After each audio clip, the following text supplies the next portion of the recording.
ਜੀ ਬਿਸਮਿਲ੍ਲਾਹਿਰਰਹਿਮਾਨਿਰਰਹੀਮ अस्सलाम वालेकुम जी। ਸਾਰੇ ਦੋਸਤਾਂ ਭਰਾਵਾਂ ਨੂੰ ਸਲਾਮ ਹੈ। ਤੁਸੀਂ ਸਾਡਾ YouTube ਚੈਨਲ ਵੇਖ ਰਹੇ ਹੋ, ਸਾਨੂੰ ਸਪੋਰਟ ਕਰ ਰਹੇ ਹੋ, ਤੁਹਾਡੀ ਬੜੀ ਮਿਹਰਬਾਨੀ ਹੈ। ਅੱਜ ਜਿਹੜਾ ਨਾ ਤੁਹਾਨੂੰ ਗੱਲ ਸੁਣਾਣੀ ਹੈ ਠੱਗਾਂ ਦੀ, ਤੇ ਗੱਲ ਬੜੀ ਕੰਮ ਦੀ ਹੈ। ਗੱਲ ਵੇਖੋ, ਗੱਲ ਤੁਹਾਨੂੰ ਪਹਿਲਾਂ ਆਖ ਦਿੱਤੀ ਹੈ ਕਿ ਠੱਗਾਂ ਦੀ ਹੈ। ਤੇ ਠੱਗੀ ਜਿਹੜਾ ਨਾ ਕਦੀ ਕਿਸੇ ਨਾਲ ਨਹੀਂ ਲਾਣੀ ਚਾਹੀਦੀ। ਕਿਸੇ ਨਾਲ ਧੋਖਾ ਫਰੇਬ ਤੇ ਕਿਸੇ ਦਾ ਜਿਹੜਾ ਇਤਮਾਦ ਹੈ ਨਾ ਉਹਨੂੰ ਨਹੀਂ ਤੋੜਨਾ ਚਾਹੀਦਾ। ਤੇ ਗੱਲ ਚਲੋ ਸ਼ੁਰੂ ਕਰਨੇ ਆ। ਕੋਈ ਸੀ ਮਾਈ, ਉਹਨੇ ਜਿਹੜਾ ਨਾ ਆਪਣੀ ਕੋਈ ਧੀ ਦਾ ਵਿਆਹ ਕਰ ਲਿਆ। ਉਹ ਵਿਆਹ ਕਿਧਰੇ ਕਰ ਲਿਆ ਤੇ ਉਹ ਹੀ ਕੋਈ ਪਿੰਡ ਕੋਈ 2-3 ਵਿੱਚ ਸਨ, ਦੂਰ ਸੀ ਥੋੜ੍ਹਾ ਘਰੋਂ। ਤੇ ਦਿਨ ਆ ਗਏ ਕੁਛ ਇੰਝ ਕਿ ਮਾਈ ਨੇ ਕਿਹਾ ਕਿ ਮੈਂ ਨਜ਼ਰ ਆਪਣੀ ਧੀ ਨੂੰ ਮਿਲ ਆਵਾਂ।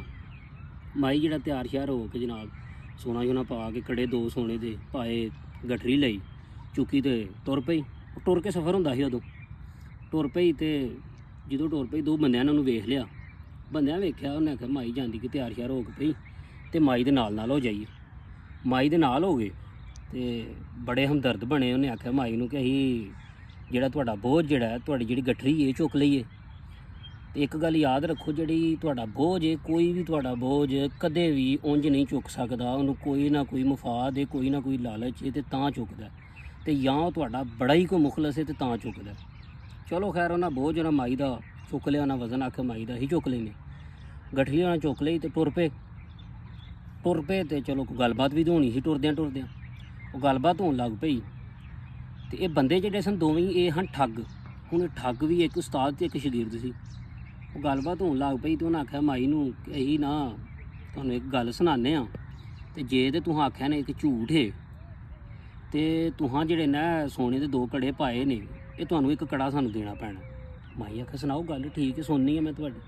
ਉਹਨੇ ਆਖਿਆ ਜੀ ਹਾਂ, ਇੱਕ ਲਈ ਸੀ ਬੱਕਰੀ ਤੇ ਉਹ ਇੰਨਾ ਕੁ ਦੁੱਧ ਦਿੰਦੀ ਸੀ ਕਿ ਪੂਰਾ ਪਿੰਡ ਵੀ ਪੀਂਦਾ ਸੀ, ਸ਼ਹਿਰ ਵੀ ਜਾਂਦਾ ਸੀ ਤੇ ਦੁੱਧ ਨਹੀਂ ਸੀ ਮੁੱਕਦਾ। ਮਾਈ ਉਹਨੇ ਹੈਰਾਨ ਹੋ ਗਈ। ਪਤਾ ਸਾਰਿਆਂ ਨੂੰ ਕਿ ਇੰਨੀ ਬੱਕਰੀ ਕਿਹੜੀ ਹੈ ਜਿਹੜਾ ਇੰਨਾ ਦੁੱਧ ਪਈ ਦਿੰਦੀ ਹੈ। ਤੇ ਮਾਈ ਨੇ ਆਖਿਆ ਜੀ ਬਿਲਕੁਲ ਠੀਕ ਹੈ, ਤੁਸੀਂ ਸੱਚ ਆਂਦੇ ਹੋ। ਉਹ ਕੁਝ ਘੜੀ ਲੰਘੀ ਤੇ ਮਾਈ ਨੇ ਆਖਿਆ ਹੁਣ ਮੈਂ ਵੀ ਤੁਹਾਨੂੰ ਇੱਕ ਗੱਲ ਸੁਣਾਉਂਦੀ ਹਾਂ, ਤੇ ਜੇ ਤੇ ਤੁਸੀਂ ਆਖਿਆ ਨਾ ਇਹ ਝੂਠ ਹੈ ਤੇ ਫਿਰ ਜਿਹੜਾ ਨਾ ਤੁਹਾਨੂੰ ਰੁਪਈਆ 100 ਦੇਣਾ ਪੈਣਾ। ਉਹਨੇ ਆਖਿਆ ਜੀ ਠੀਕ ਹੈ। ਮਾਈ ਲੱਗੀ ਗੱਲ ਸੁਣਾਉਣ। ਉਹਨੇ ਆਖਿਆ ਜੀ ਹਾਂ ਆਂਦੇ ਹਨ 2 ਬੂਟੇ ਕਪਾਹ ਦੇ, ਉਹ ਹਾਂ ਲਾਏ ਆਪਣੀ ਪੈਲੀ 'ਚ।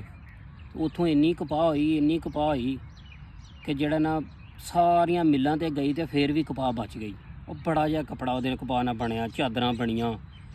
ਤੇ ਜੇ ਤੁਹਾਨੂੰ ਮੈਂ ਇੱਕ ਗੱਲ ਆਖਾਂ, ਉਹਨਾਂ ਆਖਿਆ ਮਾਈ ਜੀ ਹੋਰ ਦੱਸੋ, ਤੁਸੀਂ ਇਹ ਗੱਲ ਜਿਹੜੀ ਆਂਦੇ ਹੋ ਵੀ ਕਪਾਹ ਵਾਲੀ, ਇਹ ਗੱਲ ਤਾਂ ਬਿਲਕੁਲ ਠੀਕ ਹੈ, ਹੋ ਸਕਦਾ ਇੰਝ।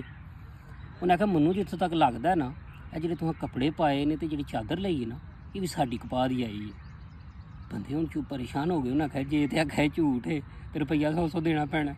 ਉਹਨਾਂ ਆਖਿਆ ਜੀ ਬਿਲਕੁਲ ਤੂੰ ਸਹੀ ਪਿਆ। ਨਹੀਂ ਮਾਈ ਨੂੰ ਆਖਿਆ ਠੀਕ ਆਖ ਰਹੇ ਹੋ ਤੁਸੀਂ। ਅੱਛਾ ਜੀ, ਟੁਰਦਿਆਂ ਅੱਗੇ ਸ਼ਹਿਰ ਆ ਗਏ। ਉਹ ਬੰਦੇ ਆਖਣ ਲੱਗ ਪਏ, ਠੱਗ ਜਿਹੜੇ ਹਨ ਗਲਤ ਨਾ ਬਣੀ। ਉਹਨਾਂ ਆਖਿਆ ਮਾਈ ਨੂੰ, ਆਂਦੇ ਨੇ ਮਾਈ ਹੁਣ ਭੁੱਖ ਬੜੀ ਲੱਗ ਗਈ ਹੈ ਤੇ ਮਾਵਾਂ ਬਜਾਏ ਤੇ ਸਾਨੂੰ ਕੋਈ ਰੋਟੀ ਖਵਾ ਹੜ। ਉਹਨੇ ਆਖਿਆ ਚਲੋ ਠੀਕ ਹੈ, ਇੰਝ ਕਰਨੀ ਆ, ਪੈਸੇ ਤੇ ਮੇਰੇ ਕੋਲ ਵੀ ਕੋਈ ਨਹੀਂ, ਚਲੋ ਇੱਕ ਕੜਾ ਵੇਚ ਲੈਂਦੇ ਹਾਂ। ਉਹ ਜਿਹੜਾ ਵੱਡਾ ਸੀ ਠੱਗ, ਉਹਦੇ ਦਿਲ 'ਚ ਆਈ। ਉਹਨੇ ਆਖਿਆ ਚਲੋ ਇੱਕ ਕੜਾ ਵੇਚ, ਇਹਦੇ ਵਿੱਚ ਕੋਈ ਪੈਸੇ ਬਚਣ ਦੇਣਾ, ਜਿਹੜੇ ਬਚਣਗੇ ਉਹ ਲੈ ਕੇ ਭੱਜਾਂਗੇ, ਬਾਕੀ ਰੋਟੀ ਖਾ ਲਵਾਂਗੇ। ਉਹ ਚਲੋ ਮਾਈ ਗਈ ਸੁਨਿਆਰੇ ਦੀ ਦੁਕਾਨ ਦੇ ਅੰਦਰ ਵੜੀ ਤੇ ਉਹਨੂੰ ਅੰਦਰ ਜਾ ਕੇ ਨਾ ਆਂਦੀ ਏ, ਸੁਨਿਆਰੇ ਨੂੰ ਆਂਦੀ ਕਿ 2 ਬੰਦੇ ਨੇ, 2 ਨੌਕਰ ਨੇ ਮੇਰੇ, ਉਹ ਵੇਚਣਾ ਚਾਹੁੰਦੀ ਹਾਂ ਮੈਂ, ਜੇ ਤੈਨੂੰ ਲੋੜ ਹੋਏ ਤੇ। ਸੁਨਿਆਰਾ ਆਂਦਾ ਲੋੜ ਤੇ ਹੈ ਵੇ ਕਿ ਚਲੋ ਕੋਈ ਝਾੜੂ ਝੂੜੂ ਦੇ ਦੇਣਗੇ, ਇੱਥੇ ਕੋਈ ਸਫਾਈ ਪੇ ਕਰਨ ਦੇ। ਤੇ ਇੱਕ ਵੇਚਣਾ ਹੈ ਕਿ 2? ਮਾਈ ਆਂਦੀ ਖਲੋ ਜ਼ਰਾ ਮੈਂ ਨਾ ਪੁੱਛ ਲਵਾਂ। ਠੱਗਾਂ ਨੂੰ ਦੋਵਾਂ ਨੂੰ ਆਂਦੀ ਪੁੱਛ ਕੇ ਤੇਰਾ ਬੂਹਾ ਥੋੜ੍ਹਾ ਜਿਹਾ ਨਾ ਖੋਲ੍ਹ ਕੇ ਤੇ ਆਂਦੀ ਹੈ ਕਿ ਬਈ ਇੱਕ ਵੇਚਾਂ ਕਿ 2? ਤੇ ਜਿਹੜਾ ਨਿੱਕਾ ਸੀ ਨਾ ਉਹ ਆਂਦਾ ਨਹੀਂ ਇੱਕ ਹੀ ਵੇਚੋ, ਇੱਕ ਹੀ। ਉਹ ਜਿਹੜਾ ਵੱਡਾ ਸੀ ਨਾ ਉਹਨੂੰ ਜ਼ਰਾ ਲਾਲਚ ਬਹੁਤਾ ਸੀ, ਆਂਦਾ ਨਹੀਂ ਦੋਵੇਂ ਵੇਚੋ, ਦੋਵੇਂ। ਉਹਨੇ ਮਾਈ ਨੇ ਆਖਿਆ ਲੈ ਵੀ ਸੁਣ ਲਈ, ਉਹ ਆਂਦੀ ਵੀ ਦੋਵੇਂ ਵੇਚੋ। ਅੰਦਰ ਆ ਕੇ ਨਾ ਉਹਨੇ ਕੋਈ ਗੱਲਬਾਤ ਕੀਤੀ। ਚਲੋ ਜੀ, ਉਹਨੇ 200 ਦੇ ਜਿਹੜੇ ਨੇ ਦੋਵੇਂ ਹੀ ਠੱਗ ਜਿਹੜੇ ਸਾਨੂੰ ਛੜੇ ਵੇਚ ਬਾਹਰ ਨਿਕਲੀ। ਤੇ ਉਹਨਾਂ ਨੂੰ ਆਂਦੀ ਤੁਸੀਂ ਬਹੁ ਇੱਥੇ ਹੀ, ਮੈਂ ਨਾ ਤੁਹਾਡੇ ਲਈ ਰੋਟੀ ਲੈ ਕੇ ਆਵਾਂ। ਉਹ ਮਾਈ ਉੱਥੋਂ ਨਿਕਲੀ ਤੇ ਜਨਾਬ ਉੱਥੋਂ ਨਿਕਲ ਗਈ ਹੈਗਾ ਹੁਣ ਕਿਤੇ ਜਿੱਥੇ ਉਹਨੇ ਜਾਣਾ ਸੀ। ਇੰਨੇ ਚਿਰ ਨੂੰ ਕੋਈ ਘੜੀ ਕੁ ਲੰਘੀ ਤੇ ਅੰਦਰੋਂ ਸੁਨਿਆਰਾ ਨਿਕਲਿਆ। ਤੇ ਉਹਨੇ ਆਖਿਆ ਤੁਸੀਂ ਬਾਹਰ ਵੇਖ ਚੌਂਕੜੀ ਮਾਰ ਕੇ ਬਹਿ ਰਹੇ ਹੋ। ਇੱਕ ਨੂੰ ਨੇ ਝਾੜੂ ਫੜਾਇਆ, ਇੱਕ ਨੂੰ ਨੇ ਕੱਪੜਾ ਫੜਾਇਆ। ਉਹਨੇ ਆਖਿਆ ਉੱਠ ਕੇ ਤੇ ਸਾਫ਼ ਸਫਾਈ ਕਰੋ ਉੱਠ ਕੇ। ਉਹਨੇ ਆਖਿਆ ਅਸੀਂ ਤੇਰੇ ਕੋਲ ਨੌਕਰ? ਕਹਿੰਦਾ ਹੋਰ ਕੀ ਨੌਕਰ ਹੀ ਹੋ ਤੁਸੀਂ, ਹੋਰ ਕੀ, ਮੈਂ ਖਰੀਦਿਆ ਤੁਹਾਨੂੰ, ਰੁਪਈਏ ਦਿੱਤੇ ਨੇ ਮਾਈ ਨੂੰ। ਉਹ ਤੁਹਾਨੂੰ ਮਾਈ ਜਿਹੜੀ ਉਹ ਵੇਚ ਗਈ ਹੈ ਤੇ ਨਾਲੇ ਤੁਸੀਂ ਆਪ ਹੀ ਉਹਨੂੰ ਕਹਿੰਦੇ ਹੋ ਕਿ ਦੋਵੇਂ ਵੇਚ, ਦੋਵੇਂ ਹੀ। ਤੇ ਗੱਲ ਇੰਝ ਹੈ ਕਿ ਜਿਹੜੇ ਕਿਸੇ ਨਾਲ ਠੱਗੀਆਂ ਲਾਉਂਦੇ ਨੇ ਤੇ ਉਹਨਾਂ ਨਾਲ ਵੀ ਇੰਝ ਹੀ ਠੱਗੀਆਂ ਲੱਗਦੀਆਂ ਨੇ। ਤੇ ਉਹ ਜਿਹੜੀ ਮਾਈ ਸੀ ਉਹ ਹੁਣ ਨਿਕਲ ਆਈ ਠੱਗਾਂ ਦੀ ਨਾਨੀ। ਤੇ ਜਿਹੜਾ ਵੀ YouTube ਚੈਨਲ ਸਾਡਾ ਵੇਖਦੇ ਰਹੋ, ਸਬਸਕ੍ਰਾਈਬ ਕਰਦੇ ਰਹੋ, ਸਾਨੂੰ ਸਪੋਰਟ ਕਰੋ। ਇਸ ਤਰ੍ਹਾਂ ਹੀ ਸਾਨੂੰ ਮਿਲਦੇ ਰਹੋ ਨਾਲ ਨਾਲ। ਅੱਲਾ ਹਾਫਿਜ਼।